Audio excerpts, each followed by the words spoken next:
तो अभी आप ये सीधी तस्वीरें देख रहे थे गुजरात के मेहसाणा से, जहां प्रधानमंत्री 5,800 करोड़ रुपए की विकास परियोजनाओं का उन्होंने उद्घाटन और शिलान्यास किया। और इस मौके पर उन्होंने वहां उपस्थित जो जनसमूह था उनको उन्होंने संबोधित भी किया।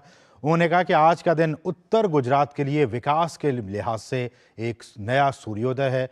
उत्तर गुजरात का और जो विकास होगा वो न सिर्फ उत्तर गुजरात के लिए बल्कि पूरे देश के लिए विकास का एक नया मिसाल कायम करेगा। तो बड़ी बातें क्या रही प्रधानमंत्री के इस संबोधन में। उन्होंने उत्तर गुजरात में नर्मदा के पानी को घर घर पहुंचाने का उन्होंने कहा कि हमने घर घर पहुंचाया है और इससे उत्तर गुजरात की जो दशा और दिशा है वो बदल गई है। प्रधानमंत्री की मेहसाणा में कही गई महत्वपूर्ण बातें। उन्होंने कहा कि बढ़ती रेल कनेक्टिविटी विकास लाएगा इस क्षेत्र में, उत्तर गुजरात में। साथ ही साथ उन्होंने कहा कि पूरे देश की माताओं और बहनों का उन्हें आशीर्वाद मिल रहा है। उन्होंने ये कहा कि चाहे वो डेयरी क्षेत्र हो या फिर पशुपालन, हर क्षेत्र में देश लगातार विकास कर रहा है। उन्होंने कहा कि G20 शिखर सम्मेलन में दुनिया ने भारत का सामर्थ्य देखा कि किस तरह से भारत ने सफलतापूर्वक G20 का आयोजन किया। देश और गुजरात के उज्जवल भविष्य के लिए उन्होंने कहा कि काम आने वाले दिनों में भी लगातार जारी रहेगा। उन्होंने कहा कि आजादी के 100 साल जब होंगे 2047 में, तब जरूर हमारा देश विकसित राष्ट्र की श्रेणी में खड़ा होगा। तो ये कुछ अहम बातें प्रधानमंत्री के मेहसाणा में कि 2047 में भारत विकसित देश, एक डेवलप्ड कंट्री के तौर पर अपने आप को खड़ा पाएगा उन देशों के साथ जो अभी फिलहाल जो डेवलप्ड कंट्री है उनके कतार में। बढ़ेंगे आगे, एक छोटे से ब्रेक के लिए आप देखते रहिए DD न्यूज। तुम्हें पता है इन्वेस्टर्स के लिए एक इन्वेस्टर प्रोटेक्शन फंड होता है IPF। लेकिन अगर तुम्हारा ट्रेड एक्सचेंज पर एग्जीक्यूट नहीं हुआ या फिर कोई गारंटीड रिटर्न्स वाली स्कीम है तो ये IPF आपकी मदद नहीं कर सकता है। और अगर आपका ब्रोकर ही डिफॉल्टर बन जाए तो फिर IPF आपको कॉम्पेंसेशन दिला सकता है। कहां से सीखा?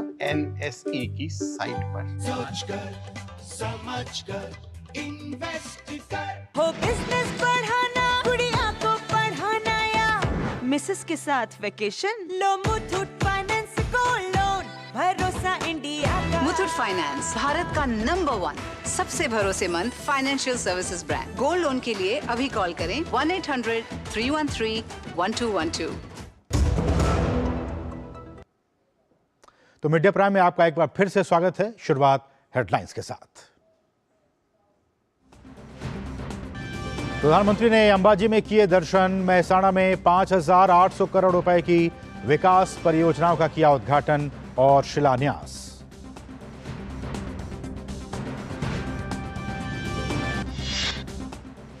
सुप्रीम कोर्ट ने मनीष सिसोदिया की जमानत याचिका की खारिज। दिल्ली आबकारी नीति घोटाला मामले में ट्रायल 6 से 8 महीने में पूरा करने के भी दिए निर्देश। पूर्व नौसैनिकों की रिहाई के लिए सरकार करेगी सभी प्रयास। विदेश मंत्री ने परिजनों को दिया भरोसा। कतर में रहस्यमय ढंग से जासूसी का आरोप लगा सैनिकों को दी गई है सजाए मौत। राजस्थान विधानसभा चुनाव के लिए नामांकन प्रक्रिया हुई शुरू। मध्य प्रदेश, छत्तीसगढ़ में नामांकन भरने का आज अंतिम दिन। चुनावी राज्यों में प्रचार हुआ तेज। अमित शाह मध्य प्रदेश में तो प्रियंका गांधी छत्तीसगढ़ में करेंगी जनसभा। मेरी माटी मेरा देश अभियान का मंगलवार को दिल्ली में होगा समापन। प्रधानमंत्री समारोह में करेंगे शिरकत। देश भर से अमृत कलश राजधानी पहुंचने का सिलसिला जारी।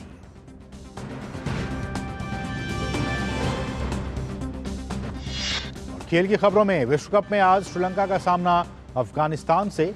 सेमीफाइनल की उम्मीदों को बरकरार रखने के उद्देश्य से दोनों टीमों के लिए जीत हर हाल में जरूरी।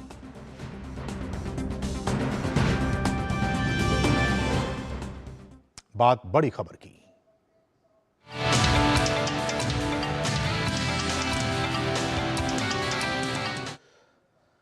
प्रधानमंत्री नरेंद्र मोदी ने मेहसाणा में लगभग 5,800 करोड़ रुपए की रेल, सड़क, पेयजल और सिंचाई से जुड़ी विभिन्न परियोजनाओं का उद्घाटन, शिलान्यास और उन्हें राष्ट्र को समर्पित किया। जिन परियोजनाओं का उद्घाटन और राष्ट्र को समर्पित किया गया है उनमें वेस्टर्न डेडिकेटेड फ्रेट कॉरिडोर का न्यू भांडियू न्यू सानंद खंड वीरमगाम समाखियाली रेल लाइन का दोहरीकरण, Katosan road Becharaji Maruti Suzuki India limited rail परियोजना, मेहसाणा और गांधीनगर जिले के वीजापुर तालिका और मानसा तालुका की विभिन्न ग्राम झीलों की रिचार्ज प्रक्रिया परियोजना, मेहसाणा जिले में साबरमती नदी पर बलसाना बैराज, बनासकांठा में पालनपुर पेयजल की व्यवस्था के लिए 2 योजनाएं और धरोई बांध आधारित पालनपुर जीवन रेखा परियोजना प्रमुख कार्य और 80 न्यूनतम तरल निर्वहन क्षमता का जल उपचार संयंत्र शामिल है।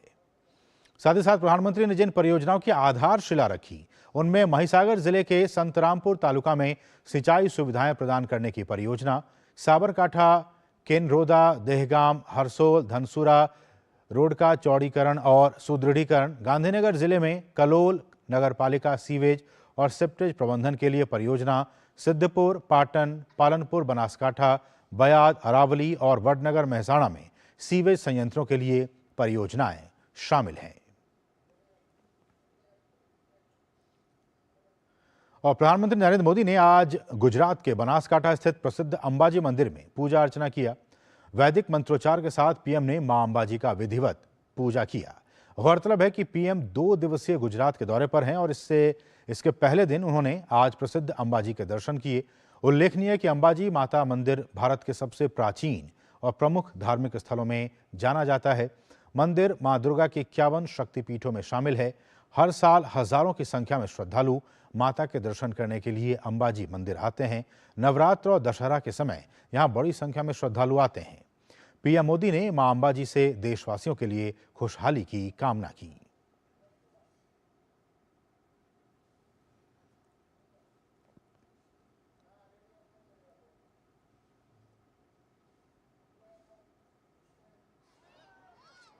और इससे पहले पीएम के बनासकांठा पहुंचने पर स्थानीय लोगों ने जोरदार स्वागत किया। पीएम मोदी का काफिला जिस रास्ते से निकला उसके दोनों तरफ खड़े होकर लोगों ने पीएम का गर्मजोशी के साथ अभिवादन किया और प्रधानमंत्री की गाड़ी पर फूल बरसाए।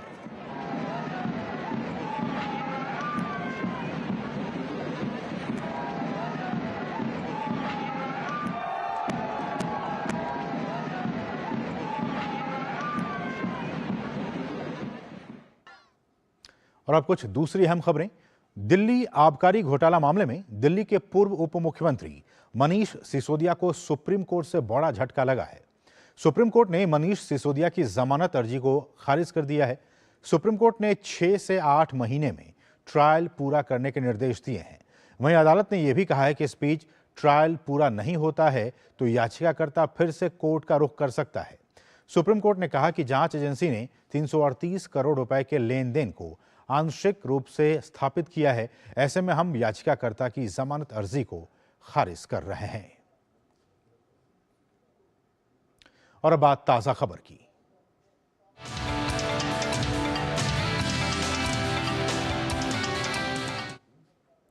विदेश मंत्री डॉक्टर एस जयशंकर ने कतर में हिरासत में लिए गए 8 भारतीयों के परिवारों से मुलाकात की।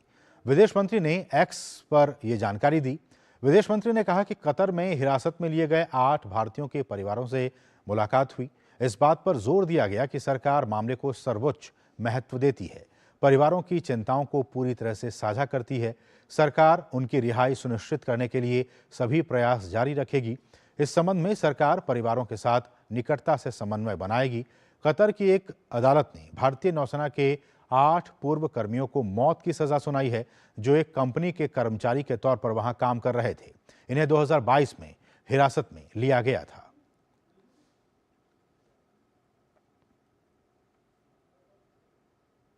वहीं भारतीय नौसेना प्रमुख एडमिरल आर हरि कुमार ने कहा है कि सरकार हर वो प्रयास कर रही है जिससे कतर में सजा पाए पूर्व नौसैनिकों को राहत मिल सके। Court hearing. It was supposed to have been transcribed and provided on Sunday. It is Monday. When I get back, we'll have a look at it.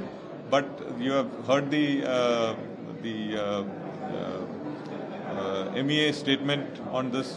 Every effort is being made by the government to ensure that we take up through the legal course and find relief for our personnel. और अब कुछ दूसरी अहम राष्ट्रीय खबरें।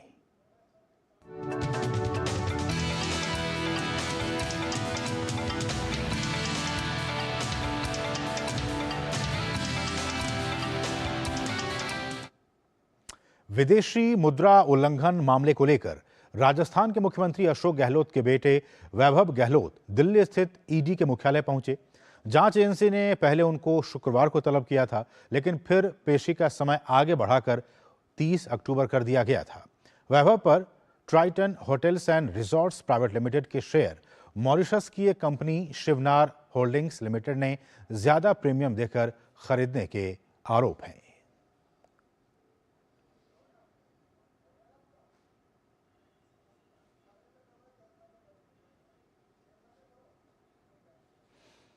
खबर केरल से है। केरल के एर्नाकुलम जिले के कलामसोरी में रविवार को हुए बम विस्फोट में अब तक 3 लोगों की मौत हो चुकी है।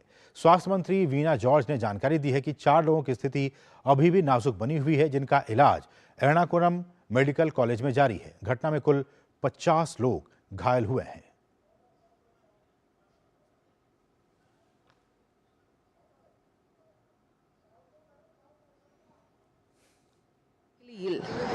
Three of them are ventilated, so we are giving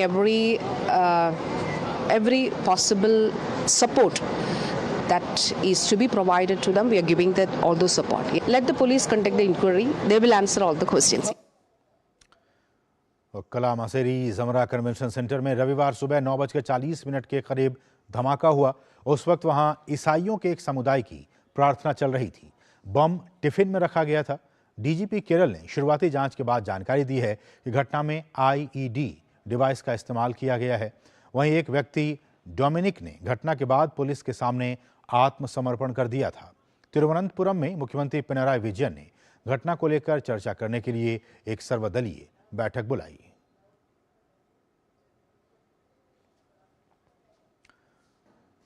और इस वक्त भारतीय जनता पार्टी की तरफ से एक बहुत ही महत्वपूर्ण पीसी प्रेस कॉन्फ्रेंस हो रही है। आइए सीधे रुख करते हैं।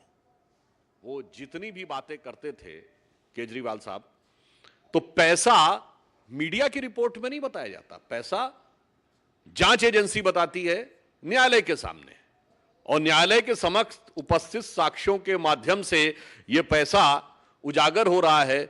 अब मुझे लगता है केजरीवाल जी की सरकार को बताना पड़ेगा न्यायालय को कि पैसा कहां है, ये शराब घोटाले का पैसा कहां है। लगता डूब गया है पैसा। वैसे शराब में बहुतों का पैसा डूबता है। उन्होंने दिल्ली की आम जनता की कमाई का पैसा भी डुबोया है, और मुझे लगता है कि वो ऐसे डूबे होंगे कितनी आसानी से इसमें उबरने का चांस नहीं है। जो कहा गया ना कि शराब के लिए कि हजारों घर हैं डूबे बोतलों के बंद पानी में, जो इसमें डूबे वो न उबरे जिंदगानी में। तो I am having serious doubts कि whether they will be able to overcome out of this case of corruption. अब एक और बात है, आपको ध्यान हो कुछ दिन पहले जब अमित अरोड़ा, जो इसमें वन ऑफ द आरोपी हैं, जिन्होंने बात कही थी कि सारी बात मुख्यमंत्री के उपस्थिति में हुई थी, इससे अब यह भी साफ हो जाता है कि इस कट्टर ईमानदारी के किरदार में कितनी चोरी है और कितनी सीनाजोरी है। महत्वपूर्ण बात यह भी है कि उत्तरोत्तर भ्रष्टाचार के आरोप तथ्यात्मक दृष्टि से स्थापित होते चले जा रहे हैं।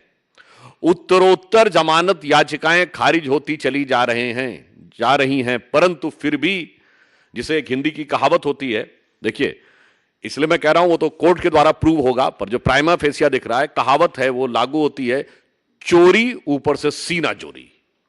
ये इस समय आम आदमी पार्टी के कैरेक्टर में बहुत साफ दिखाई पड़ने लगा है। इसलिए, और मैं तो बल्कि ये कहूंगा कि चोरी और सीना चोरी के साथ साथ वो इसके अंदर एक नाटकीयता का पुट भी देने का सदैव प्रयास करते हैं। कभी शहीद भगत सिंह जी के परिवार वालों का आपत्ति आई थी, उनकी फोटो लेके चलने लगते हैं। कभी शराब घोटाले में लिप्त पार्टी, एक पौवे के बदले दूसरा पौवा फ्री देने वाली पार्टी, महात्मा गांधी की समाधि पर जाकर कसम खाती है कि हम ईमानदार हैं। अरे भाई, ईमानदारी और बेईमानी छोड़ दीजिए, एक पौवे के बदले दूसरा पौवा दिया है तो नीति थी ना। तो गांधी जी को उसको बीच में क्यों ला रहे हो, जिनका कि जन्मदिन ड्राई डे होता है, और गांधी जी का जन्मदिन पर नजारत।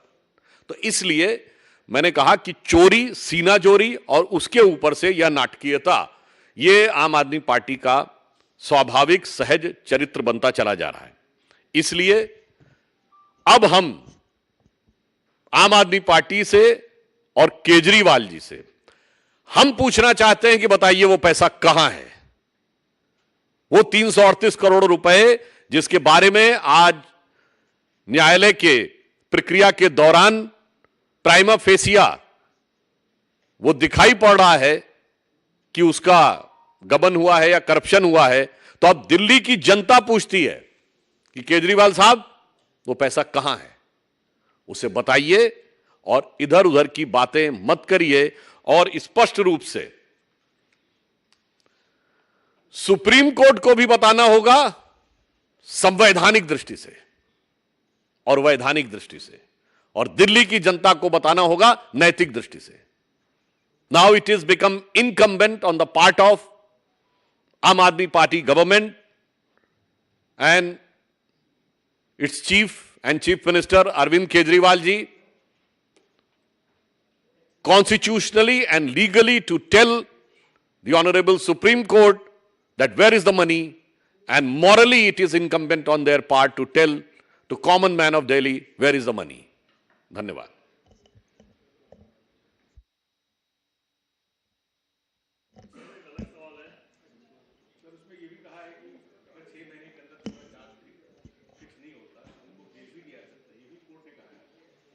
तो अभी तो जांच चल रही है, जांच जैसे जैसे आगे बढ़ेगी तथ्य सामने आते जाएंगे।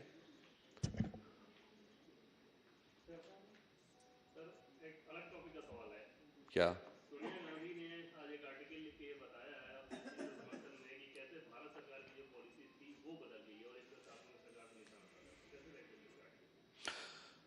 देखिए, हम सिर्फ इतना कहना चाहते हैं कि आतंकवाद और अंतरराष्ट्रीय नीति पर राजनीति नहीं राष्ट्र नीति होनी चाहिए।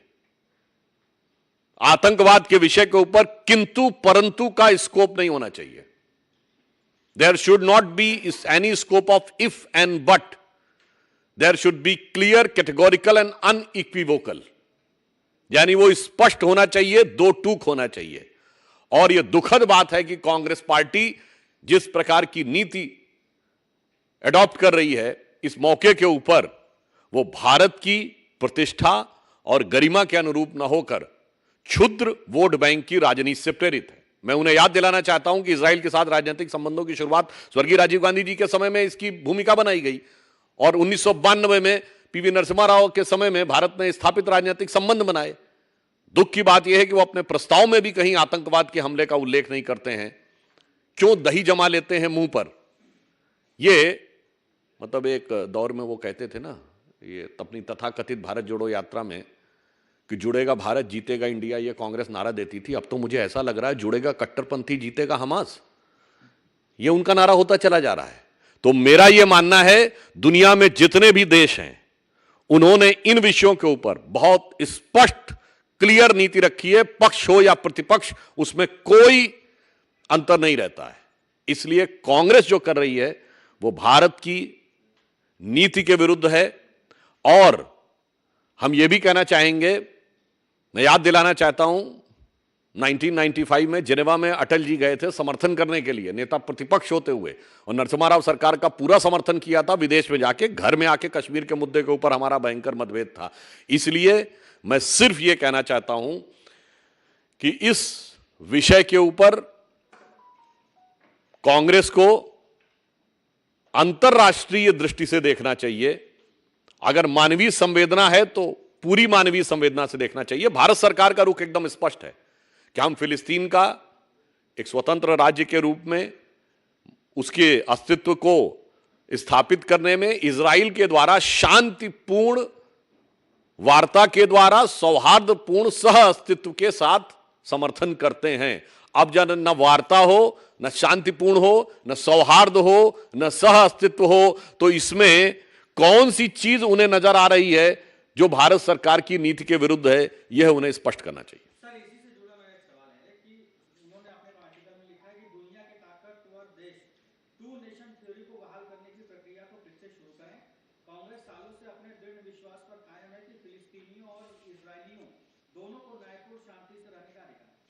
वो सारी बातें सही हैं, इसमें आतंकवाद का उल्लेख पे क्यों चुप्पी है? और उन्होंने दूसरे देश तो क्या, पहली बात तो इस देश के ऊपर इस मुद्दे पे मैं एक और बात आपसे पूछना चाहता हूं। इससे पहले आप बता सकते हैं कांग्रेस के किसी नेता ने आर्टिकल लिखा हो किसी अंतर्राष्ट्रीय समस्या पे? मुझे शोध करके बताइएगा कि इंटरनेशनल कॉन्फ्लिक्ट के ऊपर कांग्रेस के सीनियर मोस्ट लीडर ने पिछले हाल के वर्षों में कब आर्टिकल लिखा है। और ये तो भारत में कर चुके हैं, इसी के समकक्ष 26/11 हुआ था।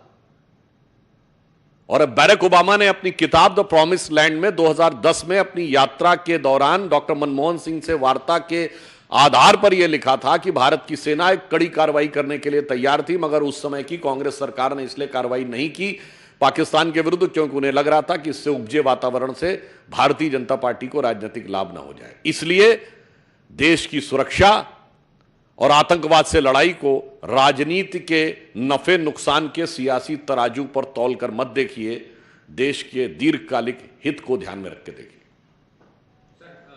केरल में जो ब्लास्ट हुआ सर, क्या लगता है कि राज्य सरकार का कहीं से इसमें कोई फेलियर था?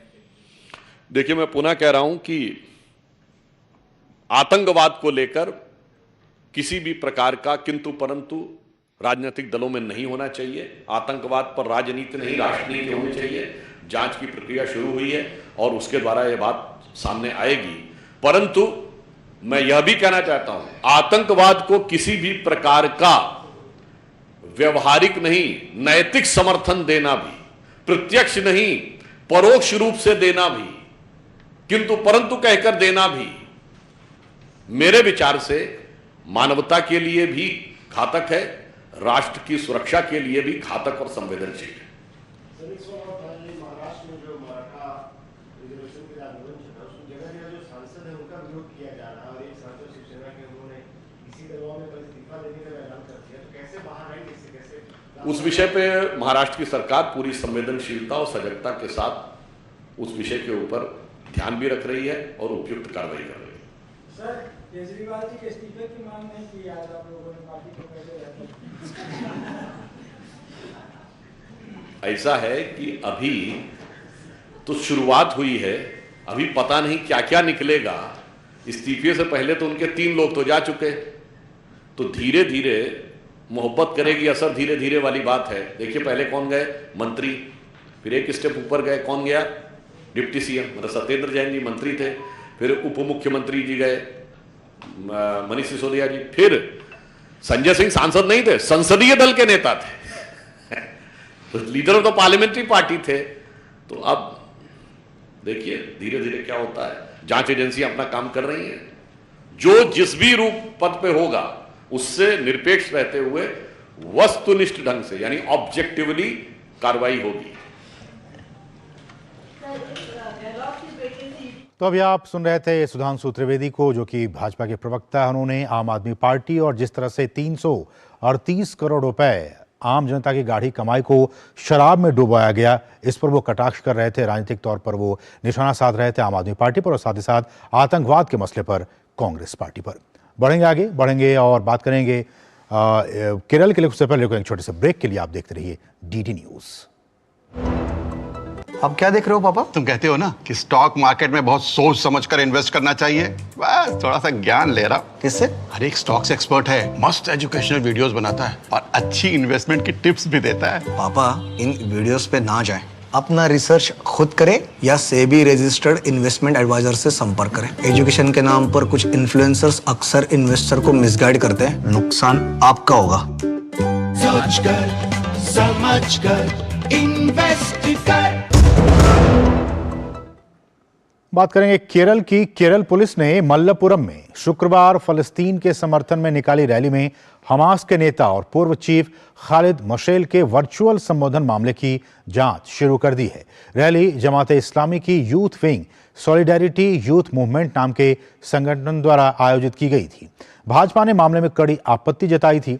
केरल भाजपा प्रदेश अध्यक्ष के सुरेंद्रन ने रैली के पोस्टर को अपने एक्स हैंडल पर शेयर किया है। उन्होंने सवाल किया था कि कहां है मुख्यमंत्री पिनराई विजयन और कहां है केरल की पुलिस। आज केंद्रीय मंत्री राजीव चंद्रशेखर ने भी रैली और उसमें हमास के आतंकी की वर्चुअली मौजूदगी पर सवाल खड़े किए हैं। The Hamas chief being given an opportunity with no intervention by the government of Kerala or indeed the Kerala police to address a large gathering of youth and inciting them with radicalism and Hamas, contrary to what Shri Munir says of the Indian Union Muslim League or what Swaraj says of the CPM, is certainly a terror organization that has wrecked lives, raped women, killed children. और राजीव चंद्रशेखर ने पिनराई विजयन सरकार सहित कांग्रेस पर राज्य में तुष्टीकरण की राजनीति करने का आरोप लगाया। That under Chief Minister Pinarayi Vijayan, Kerala has shown increasingly a tolerance towards radical elements and radicalization. That whether it is in June 23's Elattur Kozhikode attempt to burn a train which would have caused, God forbid if he had succeeded, over 200-300 deaths, and the characterization of that person as being mentally ill, till it was revealed that he was, till investigation revealed that he was a Zakir Naik, an ISIS sympathizer, and that it was a deliberate attempt at terrorism. That is also in the history. And what I said is that there is a history of appeasement of radical elements by both the Congress and the left in Kerala. Bhajpa के राष्ट्रीय अध्यक्ष JP Nadda Kerala के दौरे पर हैं। JP Nadda ने तिरुवनंतपुरम में श्री पद्मनाभ स्वामी मंदिर में पूजा अर्चना की। जेपी नड्डा तिरुवनंतपुरम से एनडीए प्रदर्शन रैली की शुरुआत करेंगे।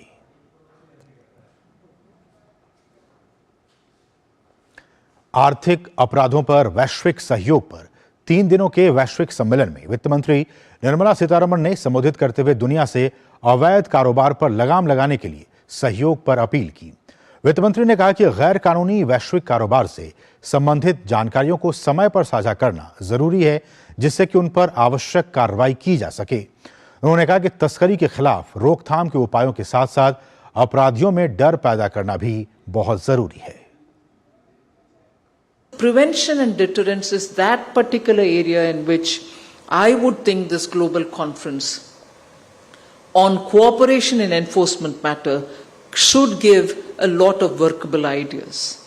It is important for all governments to know how to deter smuggling, how to deter activities which are endangering our wild fauna and flora, how to deter activities where networked groups think the small fries can be sacrificed, police or the customs authority can catch hold of the small, but the larger fish which is behind, the brain behind, is never going to be caught. दक्षिण पूर्व Asia के लिए विश्व स्वास्थ्य संगठन की क्षेत्रीय समिति का 76वां सत्र आज से 2 नवंबर तक नई दिल्ली में आयोजित किया जा रहा है। इस बैठक में SEAR के अगले क्षेत्रीय निदेशक का नामांकन किया जाएगा। इस मौके पर केंद्रीय स्वास्थ्य मंत्री डॉक्टर मनसुख मांडविया ने कहा कि भारत एक समग्र और समावेशी दृष्टिकोण का पालन करते हुए हेल्थ इंफ्रास्ट्रक्चर को तेज गति से बढ़ा रहा है। उन्होंने कहा कि भारत एक होलिस्टिक तरीके से पारंपरिक चिकित्सा को बढ़ावा देते हुए सार्वभौमिक स्वास्थ्य के लक्ष्य को पाने के लिए कदम उठा रहा है, ताकि हर व्यक्ति को सस्ता और गुणवत्तापूर्ण चिकित्सा सुविधा मिल सके। Bharat health and wellness centre के जरिए लोगों को उनके घर के पास चिकित्सा सुविधा मुहैया करा रहा है। 24 अक्टूबर तक 21 करोड़ लोग हेल्थ एंड वेलनेस सेंटर में गए हैं। Health and wellness centers have recorded over 2,110 million footfalls. The impact of resounding with individuals availing free drugs of over 1,830 million times and diagnostic services over 873 million times. Additionally, 26 million wellness sessions have been conducted, engaging more than 306 million people. The entire network of health and wellness centers is fortified by the digitalization and dedicated portals. Andhra Pradesh के विजयनगरम में Visakhapatnam Palasa passenger train और विशाखापट्टनम रगड़ा passenger train के टक्कर हो गई। हादसे में अब तक 14 लोगों की मौत और करीब 50 लोगों के घायल होने की सूचना है। अधिकारियों के मुताबिक सिग्नल का इंतजार कर रहे Visakhapatnam Palasa special passenger train को पीछे से आ रही विशाखापट्टनम रायगढ़ पैसेंजर ट्रेन ने टक्कर मार दी, जिससे 3 डिब्बे पटरी से उतर गए। राहत और बचाव का अभियान जारी है। अभी हमारा जो रेस्क्यू ऑपरेशंस हैं वो आगे हम लोग लाए हैं। तो अभी प्रेजेंटली हमारे पास ये शाम तक हम लोग एक्सपेक्ट कर रहे हैं कि कंप्लीट रेस्क्यू हो जाए, ट्रैक फिट आ जाए। और इसमें आपके माध्यम से हम लोग पब्लिक को जो भी दे रहे हैं वो ट्रेन्स कैंसिलेशन है, 45 ट्रेन्स का कैंसिलेशन है। जो पार्शियली कैंसिलेशन और डाइवर्जन है वो अराउंड 41 ट्रेन्स का है, और जो ट्रेन्स रिशेड्यूलिंग का है वो 4 ट्रेन्स का रिशेड्यूलिंग। प्रेजेंटली जो डेथ्स हैं वो 14 अनफॉर्चुनेट डेथ्स हैं, और जो इंजरीज हैं वो मोर देन 50 अराउंड इंजरीज हैं। जो एडमिटेड उनमें से एडमिटेड हैं वो 29 अभी एडमिटेड हैं, बाकी डिस्चार्ज हैं। और रेल दुर्घटना में मृतक के परिजनों को प्रधानमंत्री राहत कोष से 2 लाख रुपए देने की घोषणा की गई है। इसके अलावा हादसे में घायलों को 50-50 हजार रुपए की अनुग्रह राशि देने का भी ऐलान किया गया है।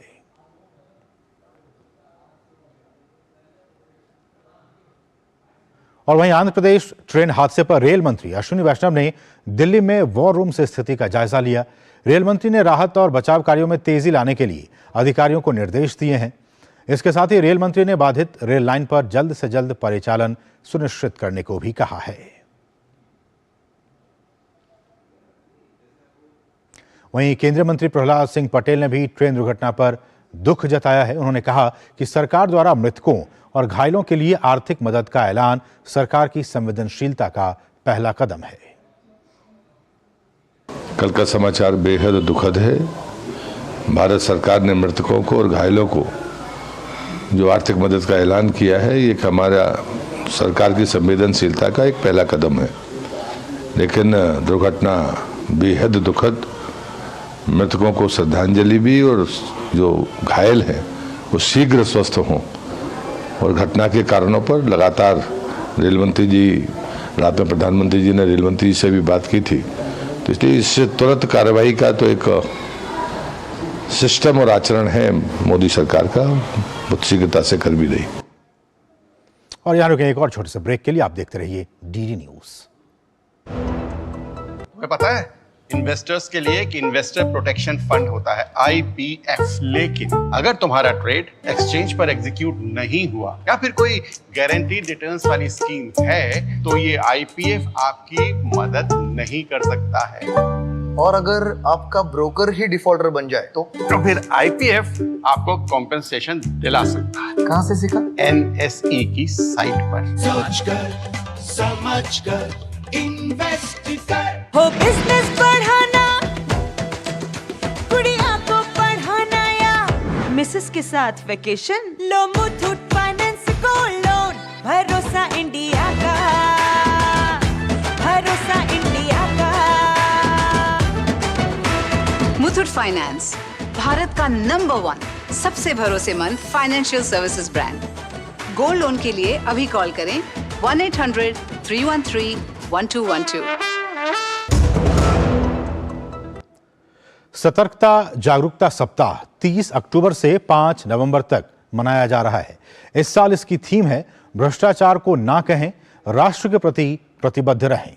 जागरूकता सप्ताह के मौके पर केंद्रीय सतर्कता आयुक्त PK श्रीवास्तव ने केंद्रीय सतर्कता आयोग के कर्मियों को सत्यनिष्ठा की शपथ दिलाई।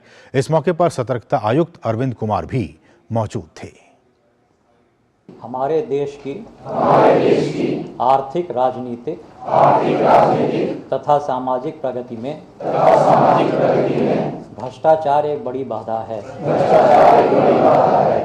मेरा विश्वास है कि भ्रष्टाचार का उन्मूलन करने के लिए सभी संबंधित पक्षों जैसे सरकार, नागरिकों तथा निजी क्षेत्र को एक साथ मिलकर कार्य करने की आवश्यकता है।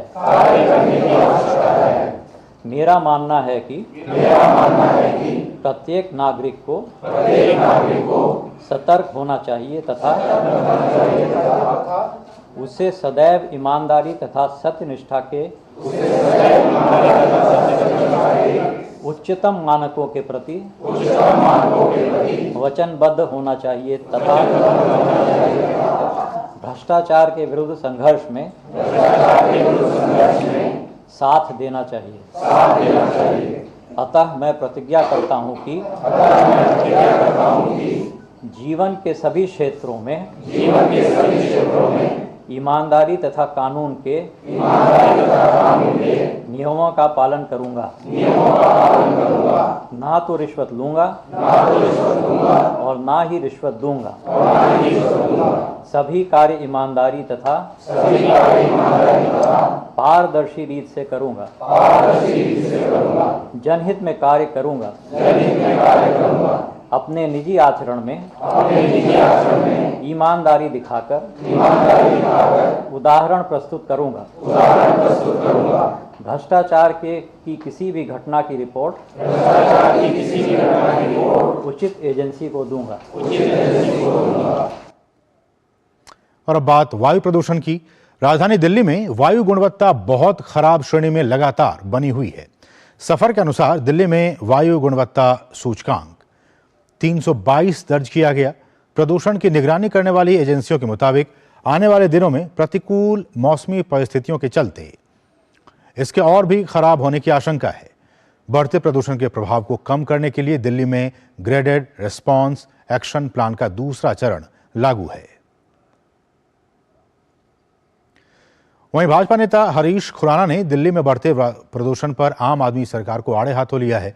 उन्होंने कहा कि आपका काम केवल और केवल दूसरों पर दोषारोपण करना है। दिल्ली की सरकार अगर समय रहते प्रदूषण से निपटने को उपाय करती तो जनता को प्रदूषण से जूझना नहीं पड़ता।